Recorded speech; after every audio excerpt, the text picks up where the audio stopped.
Hey, what's going on, everybody? It's your man Mario. I want to welcome you back into another episode of Random Select Podcast. Y'all know it's the podcast that's all about thought-provoking talk. It also lets you know that podcasts can be turned all the way up if the person doing the turning. And I'm that person doing the turning. I'm Mario. You guys can find me out there everywhere you get your podcast. You can find me on Spotify. You can find me on YouTube, Instagram, Facebook. Go ahead and join the Facebook group. Follow me on all those social media platforms so you can stay up to date and you can really hang out with your man Mario. So tune in. As I tell people all the time, turn me on Spotify. Put me on in the background as you're working, as you're cleaning up, or as you're driving in your car. And what you're going to find out is that you're going to make a new best friend. And that new best friend is going to be your man Mario. And at the very least, I'm going to always give you something to think about. You know what I mean? Something to make you say either he got a point or he done lost his rabbit ass mind. Either way it go, I'm going to make you think, baby. So tune in, enjoy. And I promise you, if y'all just get this thing an honest listen and just listen to me run my mouth, y'all going to say he have some way out there points, but a lot of my points are based upon real life situations. I don't have a degree in anything that's mental health related, but the one thing I do have, baby, is a degree in life experience. I did graduate from the School of Hard Knocks, and I can assure you people, I graduated that motherfucker with honors. I was magna cum laude. I was on the dean's list. I was in the top 1% of the top 1% when it comes to the School of Hard Knocks. So all that culminates into me coming right here on this podcast, talking my shit, hanging out with you guys. So, like I said, don't forget, follow me on YouTube, all those places. When you go to those places, please leave a comment. Let me know that you are in the building. And once I know you're in the building, I can come on these podcasts and I can shout you out and let the world know that you supporting your man. And that's all I ask, is just somebody out there, just show a little love, show some support. And I promise you, if you support me and whatever you doing, I'm going to support you back. Whether I agree or disagree with it, I'm going to support it. Same thing with you guys. Whether you agree with me or don't, or you disagree with me, support. Sometimes my podcast may not be for you, but share it anyway, because it could be for somebody else. It could turn somebody else's day around, could turn somebody else's life around. So support, and I will do the same for you. I assure you of that. You have my personal guarantee on that. Starting right here, right now, I'm initiating something new, a personal support guarantee. If you support me, I promise I will support you back. With all that being said, I have definitely been under the weather lately, y'all. I still got a cold or the flu or something. I'm trying to fight through it. My energy levels are way off. They're not normally what they usually be, because usually I'm bouncing all over the place. I'm walking back and forth. My mind is racing, but lately all I've been wanting to do is lay the hell down. But I digress. Let's get into this podcast. Today I wanted to talk about full circle moments. I want to talk about how life has a way of reminding you where you come from, or better yet, reminding you of where you're trying to go, or reminding you just how far you've come, or remind you how far you still have to go. And all this is spurred upon by, as I'm recording this, my mom's birthday is coming up. Matter of fact, my mama's birthday is tomorrow, January 24th, right? And with that being said, shout out to my birthday twin, Valencia Hayward, Miss Juanita, JV, one of my best friends. Whenever things go wrong or whenever things get off the rails, I know I can always call her, and she gonna always tell me the truth. She gonna always put things in perspective for me, because even though we're like 6 years apart, we've been through some of the same shit. We've been through some of the same struggles, some of the same things she's been through with her family, I've been through with my family. Some of the same things she's been through with her kids, I've been through with my kids. And I think what we do, we never really spoken this out loud, but I think what we do is we trauma bond together. When she talking about things, I can totally understand and relate, and she do the same for me. So I'll be her shoulder, she'll be my shoulder. I'll be her rock, she be my rock. But here's the very interesting thing about me and V. Me and V are birthday twins. We share the same birthday, January 19th. I just had a birthday. Happy birthday to me, baby. Turned 51. And as I told y'all on previous podcasts, the year I turned 50 last year was an amazing year. It quite literally might be rank up there as the best year of my life. So much stuff happened to me professionally. So much stuff happened to me personally.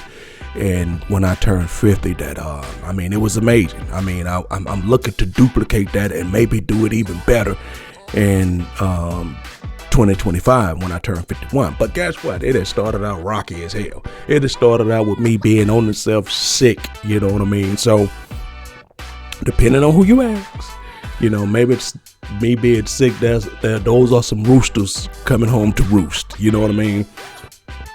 Cause I cut a lot of people off in 2025.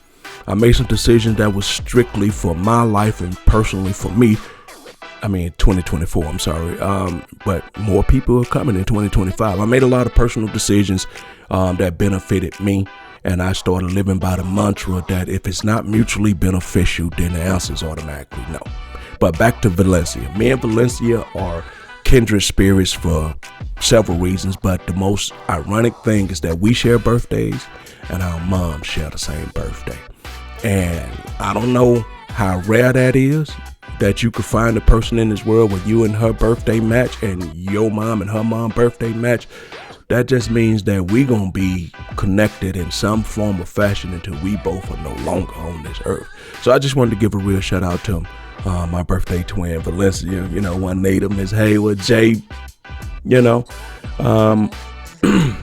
So the full circle moment. Let's get back into the podcast. I'm doing that thing where Random Select could potentially go all over the place and then, end up somewhere where we didn't originally start out. But no, I'm sorry. Let's get back to the point here. Full circle moments is brought on by my mom. Birthday is coming up. And sometimes when my mom's birthday come up, I really be feeling some type of way, and sometimes I try not to be overly emotional about things. And I try to be that steady rock for everybody, because in my natural core progression of who I am, I'm a problem solver. I don't get too high. I don't get too low. My thing is when something is put on my desk or put on my plate or put on my table, I say, okay, let's get to it. Let's try to solve the problem. Then people sometimes confuse that as being unemotional. Sometimes people confuse that as not being empathetic or compassionate. And I was like, yeah, in my downtime when I'm by myself, yes, I have my emotional moments. But in front of everybody and when the rubber meets the road, my thing is, okay, let's get to the solution. I am a solution-based person. And sometimes it come across that, do you not care because you want me to sit down and be all emotional, throw fits and kick and scream and all of that. I don't do that. And that's all thanks to my mama. My mama used to tell me, cry now. You got 30 minutes. Then after that, once you finish crying, come back and talk to me. So I remember when I was little, I had this little Evel Knievel little stunt motorcycle. You put it on this little base there, you rev it up, and then you hit the button, and it fly out and shoot and flip and do all type of stunts. And so my friend Tom convinced me to, hey, this thing is fast. It was a puddle of water. That was a big, gigantic puddle that covered up like this parking lot, but it was kind of deep and it went all the way out to the middle. And he said, I bet it can ride through that puddle all the way over to the other side. And I said, you know what? It probably can. It could not. So I revved it up as fast as I could, as hard as I could. And I said, okay, we're going to shoot this across that thing, across that puddle of water, big old puddle of water. But it was deep, when we was little kids at that time. I'm like 7 or 8 or something like that. He convinced me to do it. Then it got about halfway there. It stopped and then it sunk and disappeared. Right? And so, okay, no problem. It'd be like, okay, when the water drain, well, I'll just go get it. I ain't got to tell my mama, because if I go tell my mama I did this something stupid, she just bought that for Christmas, she gonna whoop my ass. You know what I mean? So we just waited. And I said, you know what? I'm going to take off my shoes and I'm going to go into the middle of this thing and I'm going to get my Evel Knievel motorcycle. Then I'm going to be fine. Everything's going to be good. But here's the problem with that, right? When I was getting ready to go into it, a truck was coming across the parking lot, came across there and ran over the goddamn thing. You know, the reason we know we saw a big splash and we heard a big crunch. So after he did it, I still did the thing what I said I was going to do. I rolled up my pants, went in there barefooted, went in there and got the thing, barefoot. Went in there and got the Evel Knievel bike, but it was all crushed up. So I had no choice but to go back and tell my mama. She said, okay, this is one of them lessons where you going to have to learn. She was like, did anybody make you do that? I said, no. You know, Tom suggested it. He said, suggesting and making you do something is two different things. You ultimately made the decision to do it because you wanted to see if it could go across there. Yeah, Mama, I did. Okay, then. So cry. You know, you did it. Cry now. Then I'm gonna let you cry for a little while. Then when you done, feel like you done crying, come back. So I went in there and I was like, my bike, you know, and I just got this thing, you know, I'm crying, you know. And then, you know, after a while, I like realized, well, I guess I am done crying, you know. And then when I went back to my mom, she said, you done crying? And I said, yeah. And I said, okay. She just looked at me. She said, so what now? I said, I don't know what now. I say, you gonna buy me another one? And she specifically said, like Oprah said in The Color Purple, hell no. You made the decision to do that. She said, okay, now that you done crying and you got all that out, is it still broke? Yeah, it didn't fix itself. She said, or I just told you not getting another one. So are you getting another one? No. Then she said, okay, so now that you cry, you got it out your system. When you directly do something and it affects your life and you don't have a solution, now that you done crying, you still at the same problem. So now that you done crying, try to find a solution to it. Try to find what could you do to make it where you don't feel the way you feeling, and maybe other people around you could probably feel better about it too. She said you can either be part of the problem or you can help be part of the solution. She said, but at the end of the day, crying is temporary. It makes you feel good for the moment, but it doesn't solve anything. And that's a message that I've carried with me for my whole entire life. I've seen my mama go through some stuff. She did her moment. She had, like I've said on previous podcasts, I've literally seen my mama running around the house looking for God. Asking God, where you at? Are you under here? You know, God, are you behind here? God, where you at? Because you gotta be somewhere in order for me to keep going through what I'm going through. Please show yourself to me. Please let me know you exist. Please just make yourself just clear to me. I physically seen her looking under the couch cushions looking for God. And I used to be like, what are you doing? You know, and at that point, you know, she just felt like she had to do that, right? And I'm not mad at my mom, because my mom taught me things that nobody else was there to teach me. And she tried to do it in the best way she know how. So when she was done looking for God, she called me in the room. She said, now you see what I just went through? That was my moment, right? She said, okay, I'm past that moment. She said, now I got to figure out how I'm going to pay this goddamn light bill, even though my job just let me go. She said, I had my moment, but I can't soak in that. I can't stay depressed. I can't stay wishing upon a star. I got to come up with real life, workable, feasible solutions. And that's just the way I am. That has been put in me. That has been instilled in my DNA. Got to come up with real life, feasible, workable solutions. So if you ever in a situation with me and something seems devastating to you, please don't judge me, and because I'm not torn all apart. I'm not losing my shit. I'm not panicking like you. I'm just doing all of that on the inside, right? Because my very next default setting is, okay, that happened. What next? You understand? That's my default setting. What next? Let's fix it. So back to the full circle moment, which brought me to this. Anytime I would get in trouble, my mom would threaten me and say, if you keep doing that, boy, I'm gonna fuck around and kick you in the neck. So stop playing around. Now, my mama was like 5'3", and by the time I reached 10, 11 years old, I was taller than my mom. So chances are she could never kick me in the neck. But that was her thing to say, okay, I'm serious. Stop playing around. Stop fucking around. I'm gonna kick you in the neck.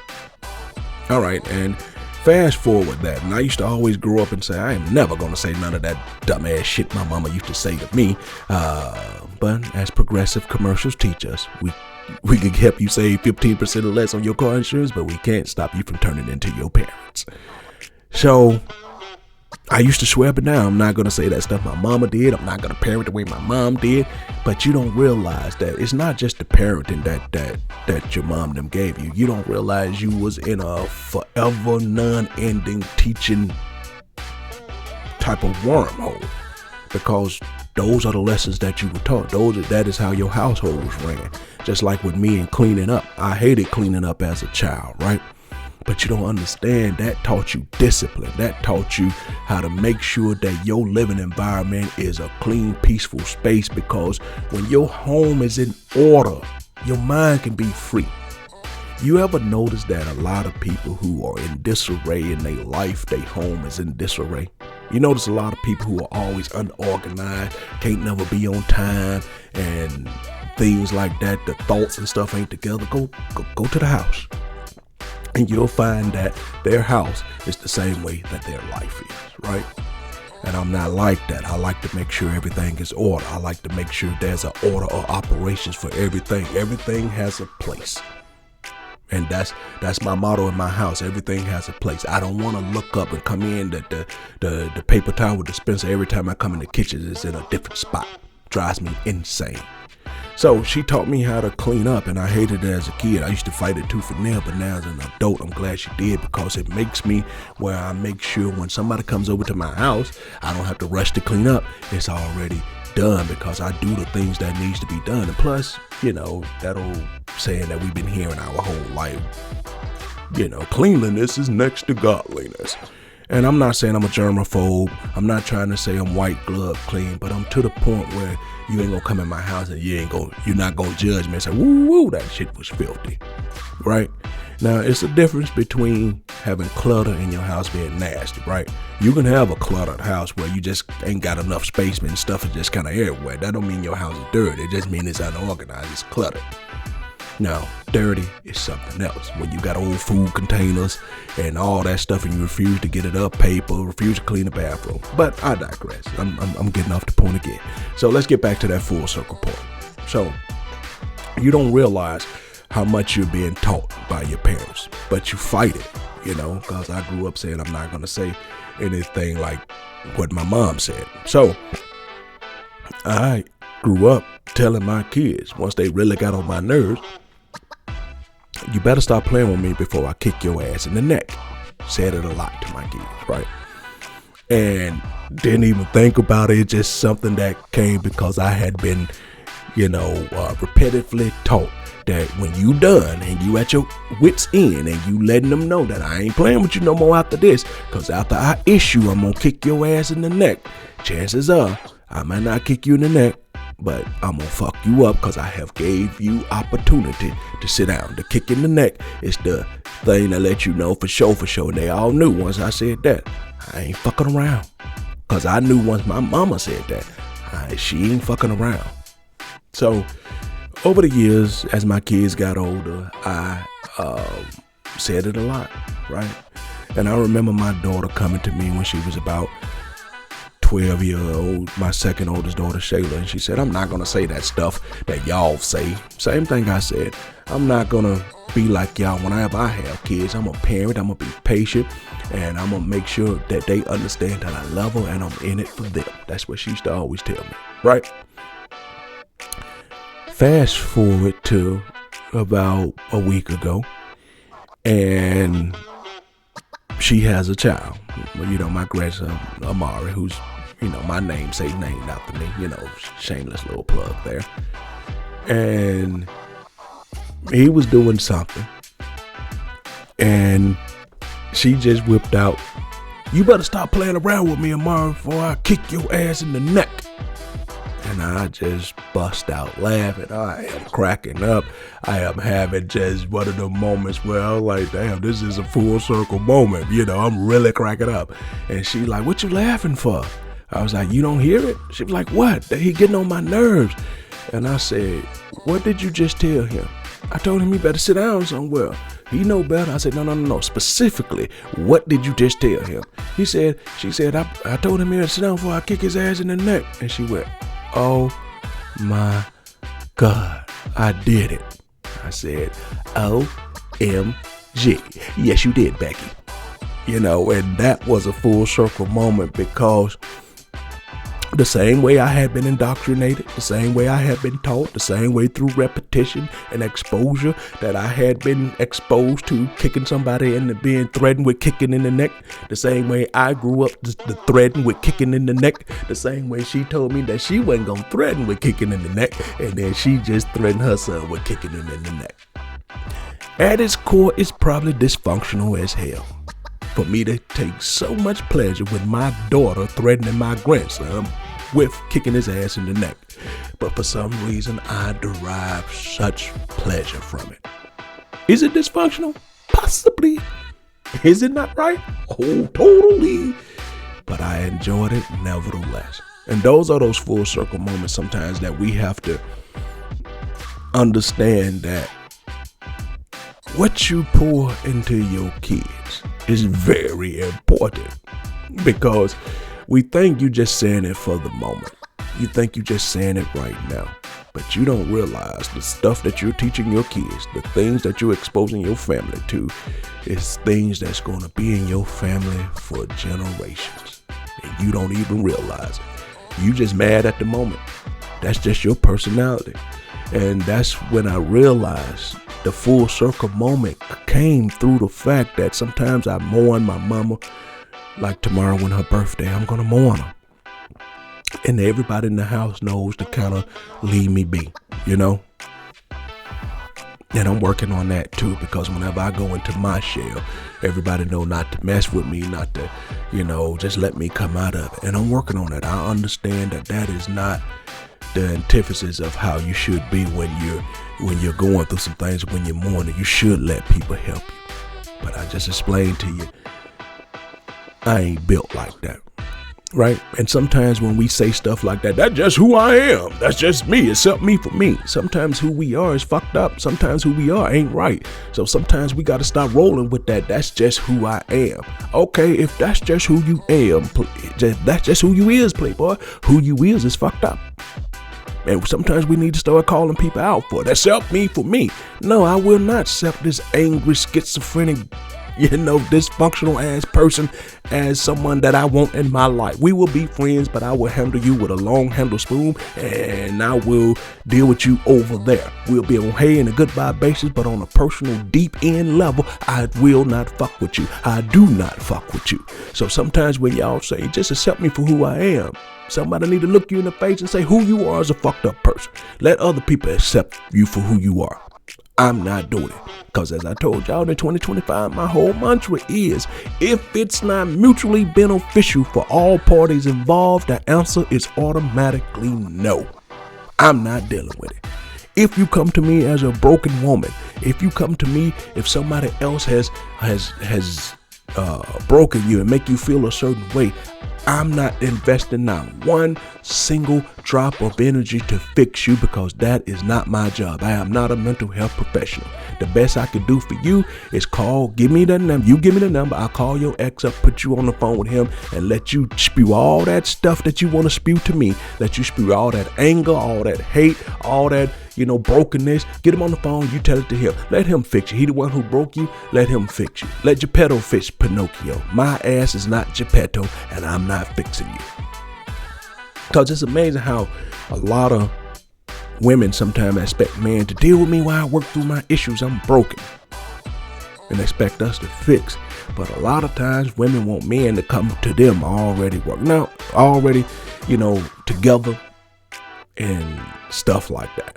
Now, that's not always the case. There are some women who have definitely worked with some men through some shit, and I'm not saying that because there are a lot of good ass women out here.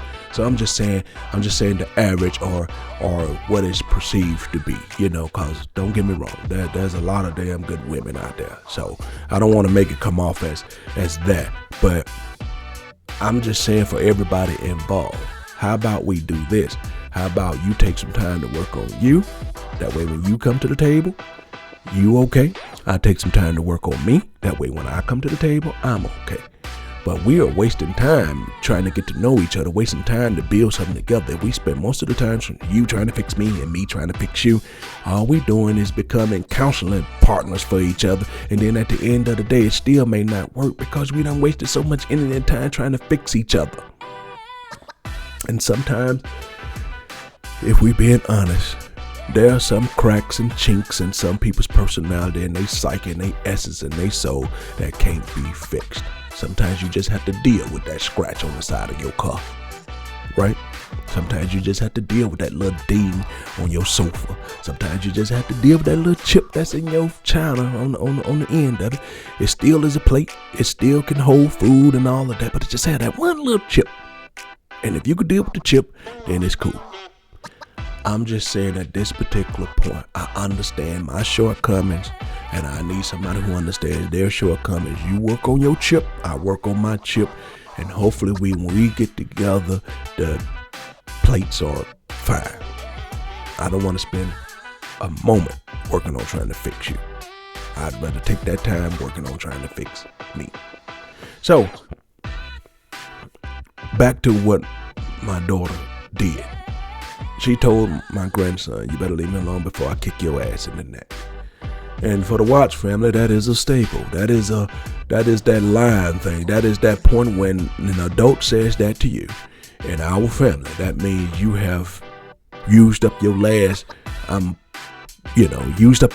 moment to do anything dumb or stupid, because that is the line. That once I say that to you, if you do something dumb after that, all hell is gonna break loose.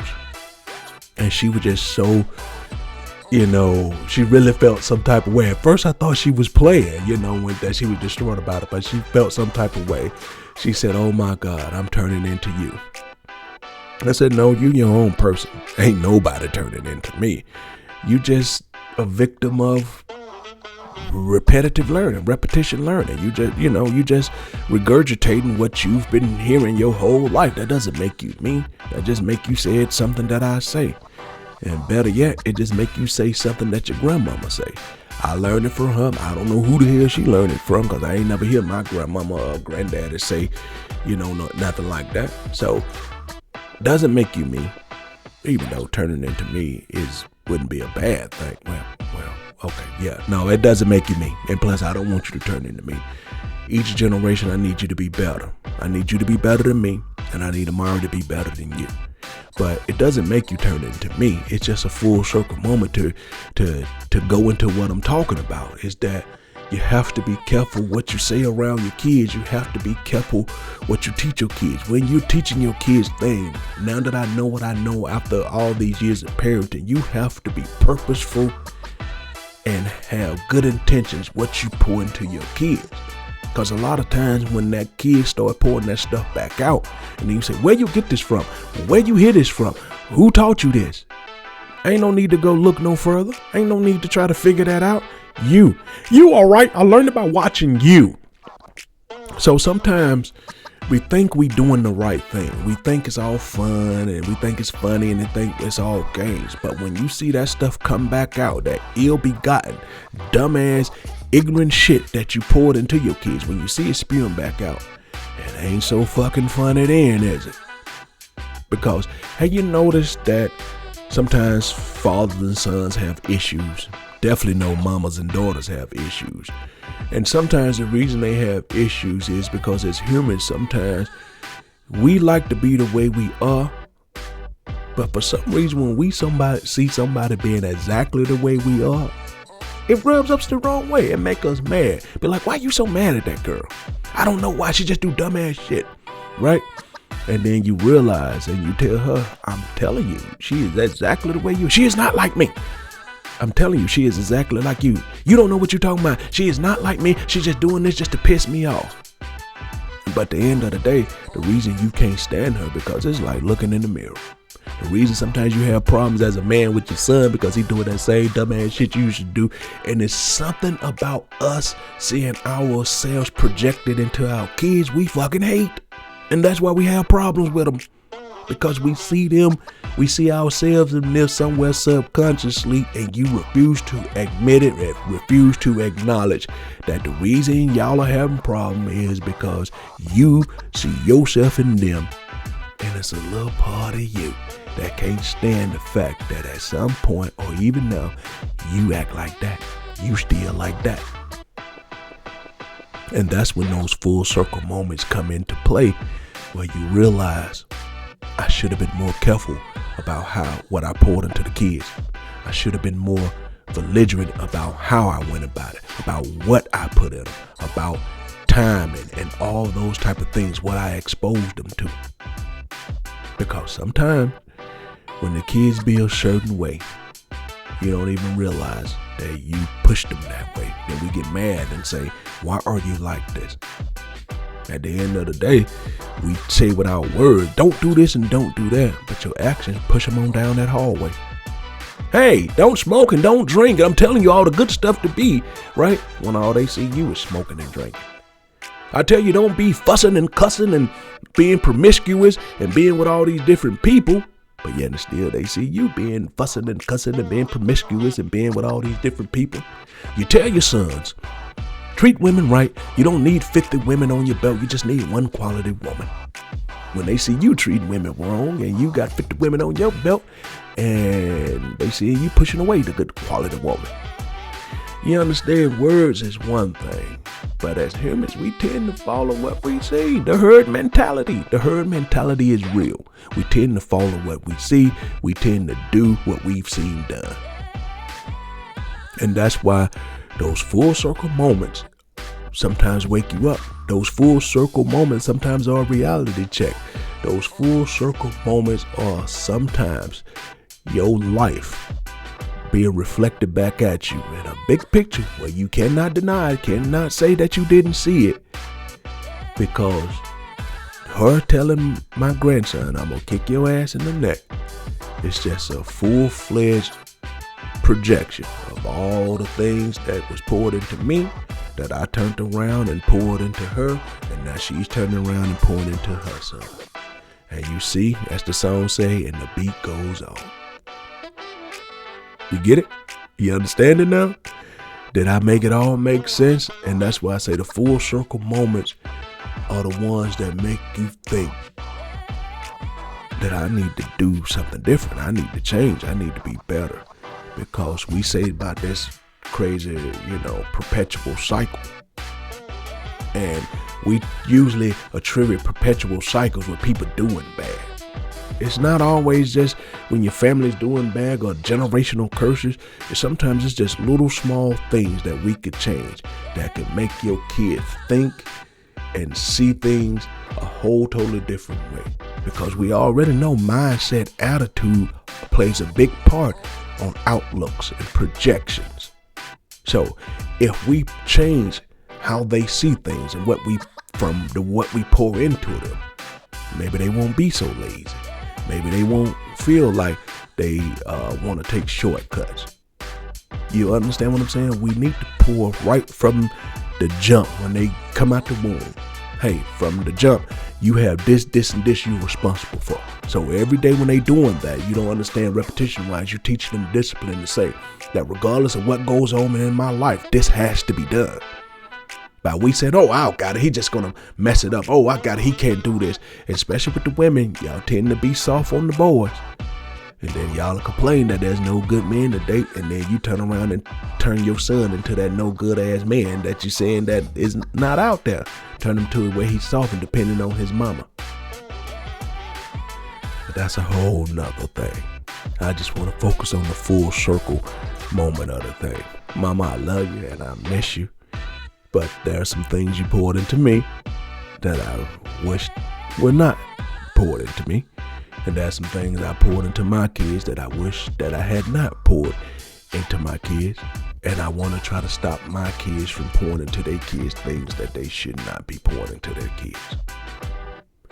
So if we're going to have full circle moments, let's make the full circle moments the type of moments where you're proud of, and not the type of moments where you go, yeah, I might have fucked that one up. Alright, this your man Mario, and I'm going to leave it at that. I'm on, we're going to close the podcast out with that. And I'm just saying, sometimes in your life, think about the full circle moments that you've had in your life. Think about the full circle moments that maybe you've not necessarily thought about until just now, until I just brought this to your mind set. Brought this to your conscious thought, not your subconscious thought, but I brought it from subconscious to conscious. And that's what I do. It's the podcast that's all about thought-provoking talk. Alright? This your man Mario. Don't forget to check me out there in them streets. I'm everywhere. Spotify, YouTube, Facebook, Instagram, TikTok. Anywhere that you feel like you like to get your fix of Mario or your other podcast, or just want to follow me on social media, I'm out there. Alright? So with that being said, thank you for hanging out with your man, your new best friend, baby. This is the Random Select Podcast. And until the next time, yo man Mario is out, baby. Mario!